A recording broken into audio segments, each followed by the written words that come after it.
Good afternoon, everyone. My name is Paul, and I am a nerd, and you are here for the December, that's correct, the December 2017 Tabs3 virtual user group meeting. Happy holidays to everyone. The next time we talk, I guess it'll be a new year.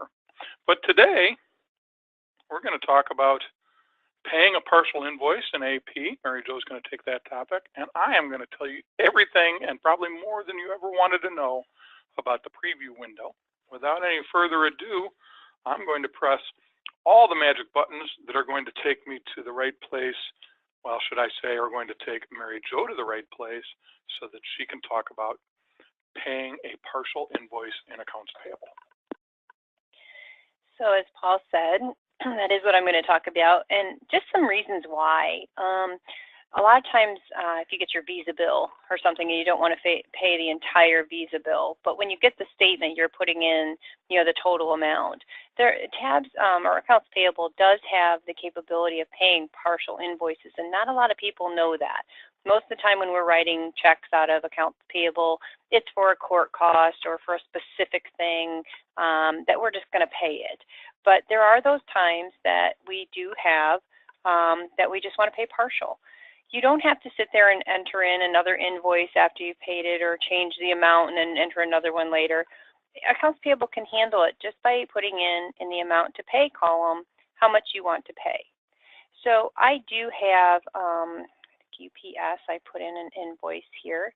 And we're going to look at that for a minute. So here's one that I put in for postage for $500. And I am going to only pay part of that. I don't want to pay the full $500 bill. I'm going to just pay a partial amount. So when the invoice came, I entered it as I always would, and I'm going to double click it to put it on the screen. And it goes in as, the invoice amount was the total amount of the invoice. And then it defaults to being the amount to pay, the amount of the invoice, because it's going to assume you want to pay the full invoice unless you change that. But I'm only going to pay $100 of this invoice. So I can change this amount to pay column to $100, and then everything else is going to be the same on here. I'm not changing anything else on my invoice, just the amount to pay. At that point, I would print my check, and I'm going to just enter mine as a manual check just so that I can have it come in. We don't need to print it for real. So I'm going to go ahead and save it, and then it's asking me if I want to bill the client. We're going to say no on this one. And then I'm going to just get out and come back into my UPS. And when I come back in, we should have a new invoice down here. And I know mine took just a few seconds to catch up when I did this earlier. So let me just make sure that that did end up getting in there because I'm not seeing let me double click it. Oh, maybe I didn't. Oh, that's my new one. Hold on a minute. Let me get out of here. Let me go back in. I think if I double click it and bring it up, there's my 500. And if I exit out, now I swear, I just did this and it worked, Paul. I promise, I just did one and it worked. It just popped down underneath. So what should happen, I don't know, we're in our test data, so who knows. Once you put that in, I didn't do mine as a manual check when I did my test, so let me come in and let me see if I can do this because I do not have an amount to pay on here, but I'm not seeing my new invoice on there. Go over and see if we have anything blocking us in our, because I was on my system, not Paul's, so I'm not sure what settings he has on his, but there is my manual check. Odd. It always falls apart on mine. Why is that? Why is that? Yeah, it normally would just put a new invoice down here with the 400. So I have a feeling it's because you entered it as a manual check. I'm thinking maybe you're right. So I'm going to go back in and I am going to bring up that. I'm going to just do a new one. Let's just go ahead and start from the beginning because I did print my check. You're right, Paul. That might be. So I'm going to just enter a new invoice for $400. We're going to put this in there and save it. So there was my original invoice. And we'll save it. Come on. And yeah, we can go ahead and leave it. Close our cost entry. There's my invoice for $400. So I'm going to go in and I'm going to say that I'm going to pay $200 of it. And I'm not going to do a manual check. I think you might have been on to something there, Paul. So let's save it. I have to save my invoice there. And I'm going to print my checks. So I just went out to print checks, said okay, I'll pick a printer, and I'm going to say okay, and oops, it's to a file. You have different settings on yours, Paul. Sorry. Yep, I've got it.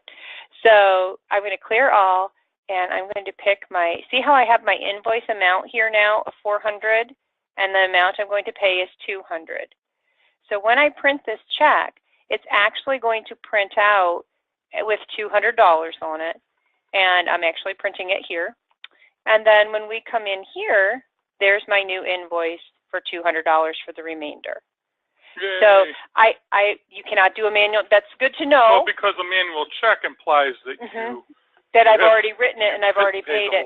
You're absolutely right. Yep. So don't use manual check. You go ahead and make sure that you print the check. And when you print it, that's what will happen. It leaves in, it's printing my check right now for $200, and it's automatically creating the invoice for the remaining 200. And this would be whatever your remaining amount is. Now, the next time I want to pay this, if I don't want to pay the full 200 again, when I bring up that invoice, I have that option then to say I'm only going to pay 100 of it now. So you can continue this, and it will keep creating new invoices as you print these checks for the remaining amount. So it will go on forward, and you can post your checks. You can do everything that you need to do there, and that's how you would go ahead and print partial amounts. That's awesome. That's awesome. I love to see you sweat when it doesn't. I know. Right. I was a little nervous there, but anyway. I actually did it on purpose so that they all would know, everyone would know not to do manual checks. Exactly. I planned it. We have all sorts of teaching techniques that we employ. I'm going to talk about the preview screen because so often I hear people, I'll say, okay, let's just preview this, and I'll hear people say things like, oh, I don't like previewing because it's so small. Which is an indication that they don't know what I'm about to show you. So I'm going to go ahead and just pull up any report. I'm going to do a check register, and I'm just going to go ahead with my defaults. And this button here that you click that says preview takes you to the preview screen. Now, there are a couple things about this that a lot of people don't know. For one thing, mine came up big, but a lot of times it will come up like this. And that's what people mean when they say, oh, it comes up so small I can't read it. And what they don't know is that there's some buttons down here that can control what's going on. So we're going to go through those and talk about them so that you can get your preview screen set exactly the way you want it. Now, first, of course, is zoom. It's too small, so we zoom. There's two ways to zoom. One is by selecting the font size that you want to replicate on the screen. So if you say, oh, I can't read anything lower than 12 point, then you can go ahead and select 12 point, and bam, there's a nice sized reading of what we were looking at there. The other is to say, I want it to be 100% or 115% or whatever percent of its original size, its normal size. And so you have these predefined things all the way up to 2400%. I don't know when anyone would ever use that. And you can also put something in yourself. So I'm going to put in 120, 125, and that's just your way to say, I want an exact percent amount. Now, the other thing that I see is fit to window. Now, I'm not a big fan of fit to window because, as you can see, it didn't really fit to window, and I'm not entirely certain why sometimes this works and sometimes it doesn't. So if fit to window works, if you hit fit to window and it goes from here to here and it actually fills up your whole window, great. If it doesn't, be advised that you can pick the right percentage to make it the right size. And then here is the real key. Check this box. That means that the next time you come in here, let's go out of here and let's go back and let's say we want to view this report again in the preview window. Next time you come in, it's going to be that way again. I can't tell you how many people say, okay, I'm going to go in and I got to zoom in. And so they zoom in, but they don't check this box. And so the next time they come in, they go, I got to zoom in, and they zoom in. It's these little things that you don't pay attention to that when you learn what they do can make the whole difference. So those are your two ways. You can either select a font size. So there's the equivalent of 7 point, there's the equivalent of 6 point, there's the equivalent of 9 point. Or you can select a percentage. I like 115 because, as you can see, it fits to my window. But then most importantly, make that the default so it always comes up that way. Another thing that people don't really understand is that they can search in here. So let's say you've printed a huge long client ledger in Tabs, or you've printed an accounts receivable, detailed accounts receivable report in Tabs, or some big long check register. You're not sure who the check was to, you're not sure. All you know is that the word pickle is in the name of the company, or it appears on the memo line or something. Well, this search button down here will open up this up here that allows you to search for something. I'm going to search for sprints, and I'm going to say first. So this will take me to the first occurrence, and there it is, right there. And this will take me to my next, and there are none. Okay. Now I'm going to say agreement, and I'm going to say take me to the first, and then of course next is going to take me there and there and there, and previous is going to take me there and there and there. Or you can just jump to the last occurrence of the word agreement in this entire document. So you can either jump to the end and go backwards, or you can jump to the top and go forward, or you can go previous and next all the way through and figure out where you are getting to what you want to find. And then of course you can close it with that. So this button here gets you into search, and this button here gets you out of search, right up there. Now the last thing is refresh. So let's say that we went in here. I'm sorry, Mary Jo's. Let's say I'm gonna try and find something I can change. What can I change, Mary Jo? Okay. Right, I understand. And that's taking me to the checks for that vendor. So it's important first off.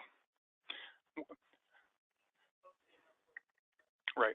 So it's important first off to understand what the drill down is, and I forgot to tell you about that. So, and then we'll talk about refresh. So drill down, as you move through the line, different things will get highlighted in yellow. And this happens in virtually every report that you have in Tabs, AP, GL, Trust, everywhere. And there are different things you can click on. For instance, clicking on number 1 over here will take me directly to check number 1. Clicking over here, for reference number 1. Clicking over here will also take me to reference number 5. So here it's not quite so important. If I was in Tabs, and I'm going to skip over to Tabs just to illustrate this point. Let's say that I go to, virtually anything. Let me get to a client ledger report. So I'm going to go into reports. And I am going to go to client reports, client ledger. And I'm just going to go with the defaults. There are several things you can click on here, and they're going to take you to different places, and that's why I want to show you this. I can click here. Actually, this is not a good example because I need something with the transaction file list. Thank you, Mary Jo. So I'm going to take you into a transaction file list, transaction reports, transaction file list, and I am going to just go ahead again and go with the defaults. And so here there are a couple different things I can click on. I can click here, and I have this sorted by something weird. I'm going to sort by client. Really? Mary Jo's talking to me over there. Let's see. Sort by client. Yeah, can't be this. Okay.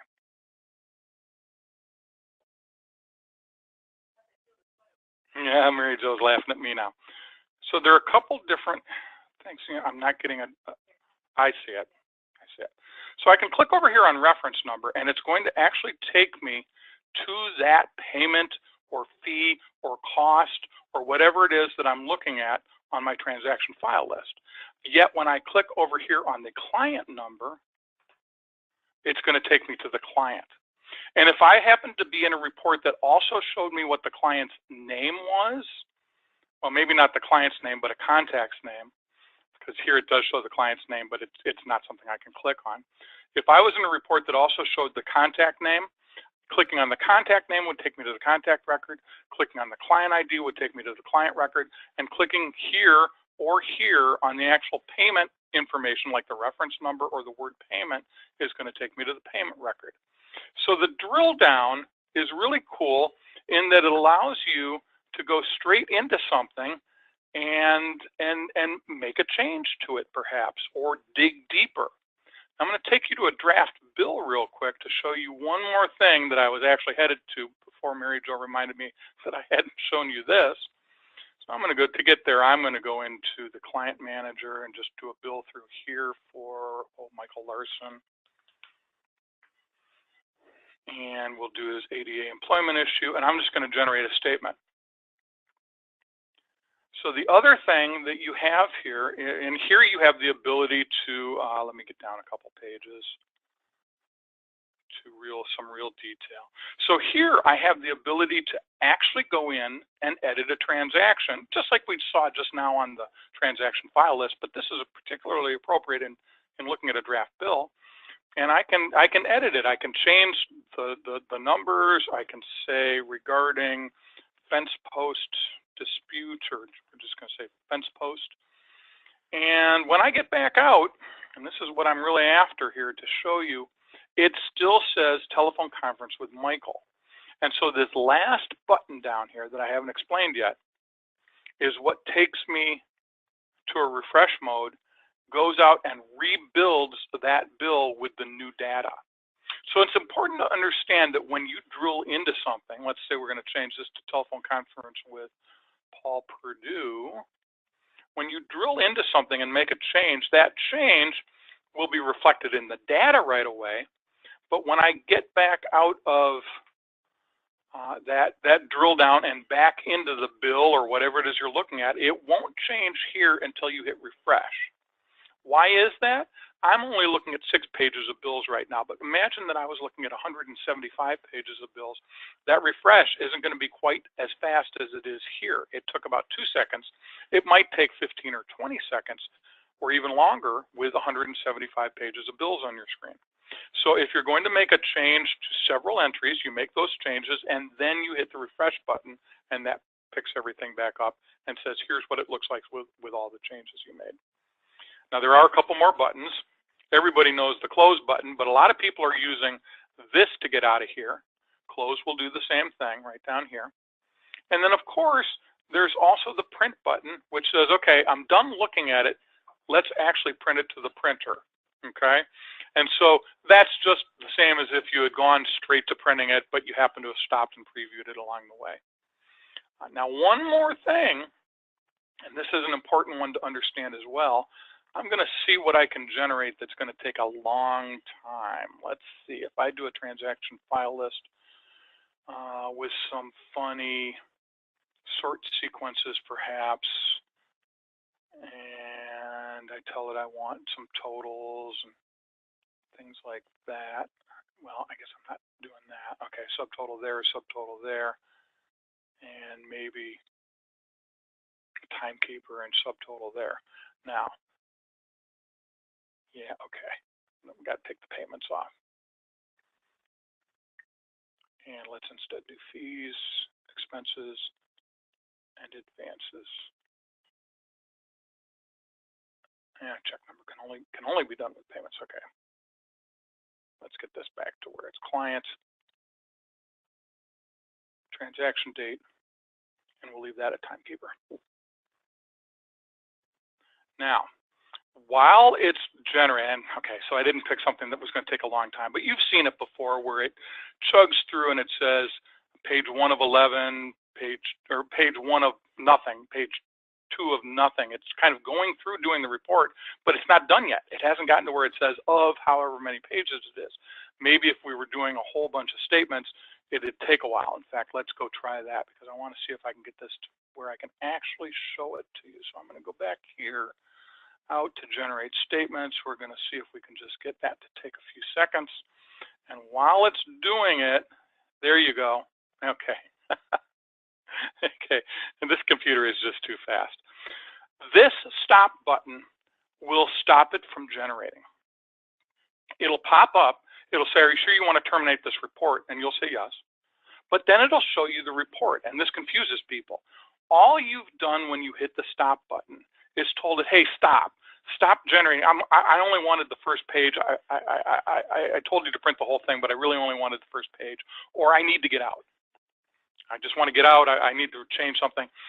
Stop. If you're waiting for thousands of pages to generate and it's going to take 5 or 6 minutes to do it, stop will stop that, but it will leave you here. And so people are confused by that. I told it to stop and I'm still in the report. Stop merely means stop figuring out what to put on the screen. Close means close the screen. So the difference is when you want it to stop generating the report just so you can get out, you hit stop first, and then if you really wanted to go out, you weren't going to stay here and look at whatever did generate, then you hit close, okay? So that's important to know, is that stop doesn't take the report off your screen, it just stops assembling it and leaves you where it was when it stopped.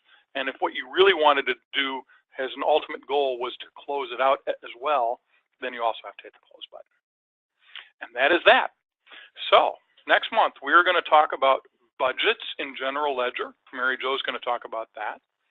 And I am going to talk about holding transactions and holding statements. What to do when you get to the end of the month and there are certain things on a bill that you don't want to go out that month, or certain bills in whole that you don't want to go out that month. And of course, as we all know, it wouldn't be a live Attorney Computer Systems event if I didn't take you to our website, www.attorneycomputersystems.com. Notice my emphasis on that last S in the word systems. When you get there, if you click on or hover over this word videos, you will get to a listing of all of our video titles, and we have 4 of them that are live events. That's these 4 here.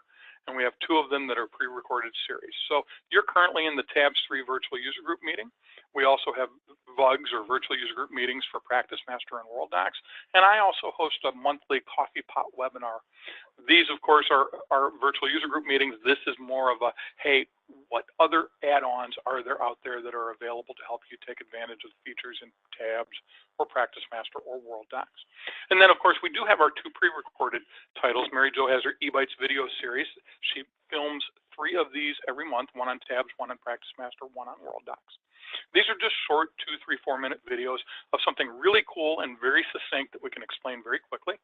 And this is kind of the same thing, but it's for a broader topic. So either I or Mary Jo will take a longer amount of time to explain in great detail, to take a deep dive into something that takes a little bit longer to explain. We make 1 of these a month, we make 3 of these a month, and of course, we make 1 of each of these a month. If you click on more info for any of these, like the one we're currently in, you will find a description of that particular title. You'll find information on the next event, the next live event, if it is a live event, including 2 links that will take you to the same place, but that are used to register. 1 if you want to see what you click on before you click on it, 1 if you just are going to trust us. Same links, take you to the same place. A description of what we're doing that particular month. And then as you scroll down, you will find pre-recorded versions of everything else we've ever done. Now, this one, of course, is currently in post-production because this is the one you're watching right now. And that will be out on the website sometime within the next few days. And then as we scroll down, we have pre-recorded versions of everything else we've ever done. We literally have virtually 1,000 videos on the website dealing with Tabs, Practice Master, and World Docs. You can browse through them and kind of look at them one-on-one and see which one interests you, or you can search for a particular thing, like perhaps emailing statements or anything like that. And just type a word there, get a list, and go. So please take advantage of those. They're there 24 hours a day, 7 days a week, 365 days a year, and they're there for you to take a good long look at. Everybody have a good holiday, a good rest of the month, and we will see you next year. Thanks. Bye-bye.